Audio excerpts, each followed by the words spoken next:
Hi everyone, in this video we are going to compare Nikon Coolpix a1000 and Nikon Coolpix a900, the older version. This one in my hands is Coolpix a1000, which is introduced in early 2019. It's a 16 megapixel camera. It's capable of 35x optical zoom as well as capturing 4K videos. In general, it's a great camera, but I'm gonna compare this camera with the older version, which is Nikon Coolpix a900, which is introduced in early 2016. It means that this camera is just 3 years older.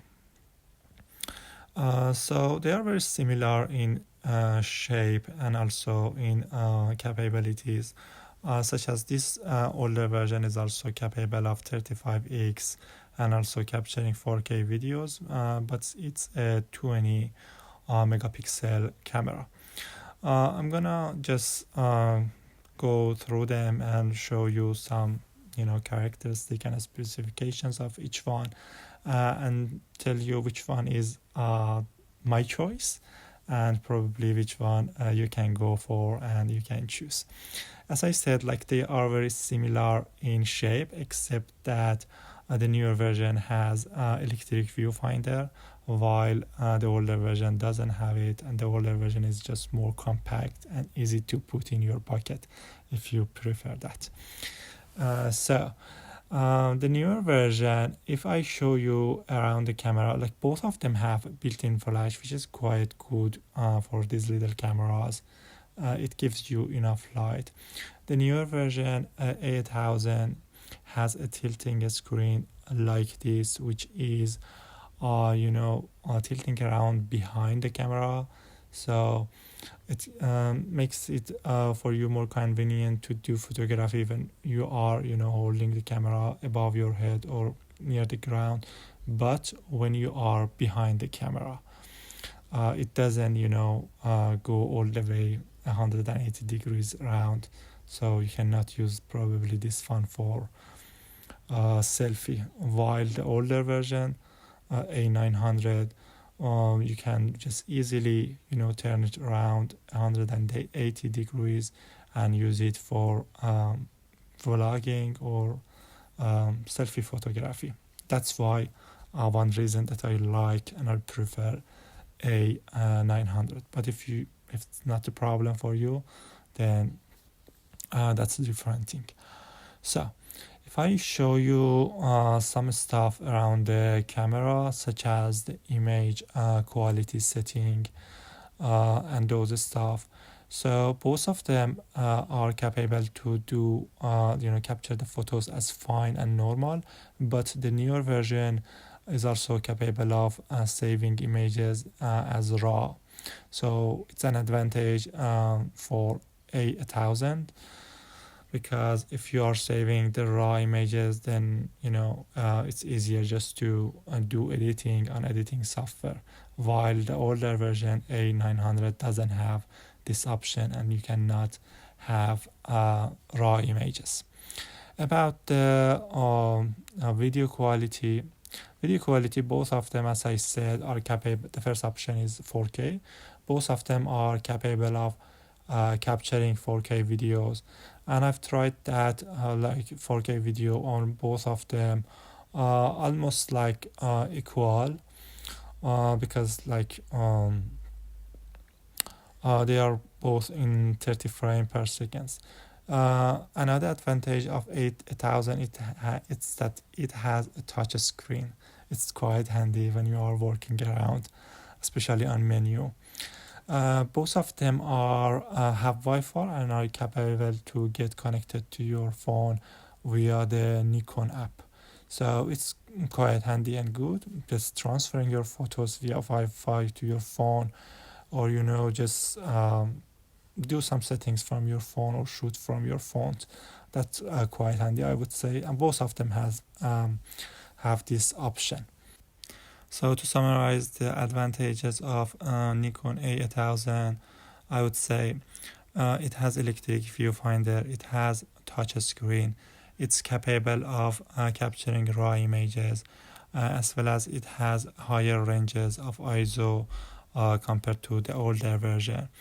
Although it's a 16 megapixel camera, but it doesn't necessarily mean that the quality of photos are less than the older version, which is 20 megapixel camera. So if you are looking for something which has touch screen and electric viewfinder and that raw image and higher range of ISO, you can go for a1000. But between these two, I myself prefer the older version, a900, and I would say it's my choice between these two because it's more compact. Or it's you can use it for vlogging and also selfies, and it has all things that it should have, and it's also 20 megapixel anyway. And when I was working with both of them, I realized that it's just easier to use the older version. It's focus easier, the newer one, a1000, had some difficulties sometimes to focus in both videos and photos, but a900 was just easier to focus, and the quality of photos sometimes were higher than the newer version. Although, as I said, it's very hard to say which one the photos look better, as I'm gonna compare the photos shortly with you. But still, like, the older version is 20 megapixel. You are seeing from the older version here some examples of content shot while I was away from these subjects, like 10-15 meters away, or this one 5 meters away probably. You can see the quality of photos are so good. And here a1000, I would say, like, the how the mixture, the color mixture is in the newer version is like just a little bit better than the older version, but the older version looks a little bit sharper sometimes. So both the quality of photos are good, really good. You see, like, I'm using 35x zoom to do these photos, like from 5, 10, 15 meters away from the subjects. Both of them are good, really good. As I said, in some photos, like a900 looks better, in some photos a1000. It's hard to say which one. Like, the left hand side here is for Nikon a900, the right hand side Nikon a1000. The left hand side looks sharper to my eyes. The right hand side, I like the color mixture. If you look at the bridge, just the color is more vibrant compared to the left hand side, which is not that vibrant. And if I show you some other photos, like here, the next photo, in this photo, I don't see much differences between them, to be honest. I couldn't tell, but I'm gonna zoom in some objects, like those trees at the very end, which you are seeing. I'm gonna zoom on them, and also there is one little sorry, just a second, little house on the very left hand side. If I can get it to show it to you, I'm gonna zoom there as well, to show you the photos when I zoom 35x to see how the photos are from this distance. The distance from the trees is probably like 100 meters or so. Yeah, as you can tell from the pictures. So when I zoom in, it's still very hard to say which one looks better, which one looks sharper.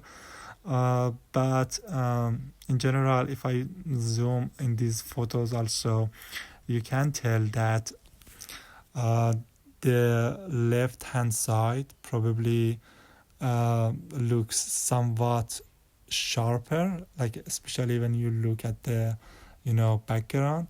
But the right hand side, the colors may look better. You may agree or disagree with me, In this photo, to be honest, like in general, probably the left hand side looks better, and yeah, it's still a 20 megapixel camera. If I zoom even more, still, it's very hard to say. Like both of them really good. Yeah, it's very hard to say which one really has a sharper image. Maybe the left hand side, but still, it could be the light a little bit different because a few minutes, difference between them to capture each. So it's very hard to tell. In general, I would say the left hand side may look better. Sometimes, as I'm gonna show you in the next picture, although the Nikon a1000 looks better, but sometimes a Nikon a900. So it's very hard to tell which one is better. For the reasons that I mentioned, finally I'm gonna go with a900, but it's up to you and it's your choice to which one you choose.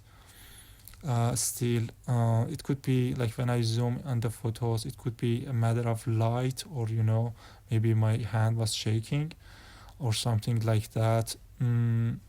Still, the left hand side looks a little bit sharper. But as I said, it's not always the case, as I'm gonna show you in the next photo. The next photo, in my eyes, like a1000 looks better. So to do like a very comprehensive experiment, probably we need different cameras, different peoples, different objects, and different many photos to be able to analyze them and compare them. Like as I said, in this photo, both color and both clarity and being sharp, the right hand side, which is from Nikon a1000, looks much better. Look at those bricks on the barbecue. Like obviously the right hand side looks much sharper here. So it always could be a matter of light, shaking my hand or something like that. That's why it's hard to tell. But in terms of quality, like you could be happy with either one, with the a1000 or with a900. So if you are going to choose either, probably you may decide based on physical appearances if you are going to use that for vlogging or not, if you are going to use electric viewfinder or not, and if it's important for you to save raw images, and also if you need to use higher ranges of ISO, because the like Nikon a1000 has uh, higher ranges of ISO, like it goes up to 6400. Yes, that was the video for today. Thank you so much for watching. Please let me know what you think of this content and what's your choice between these two. If you've had any, what's your experience about them, and what's the thing that you enjoy the most about using each of them. Thank you so much again.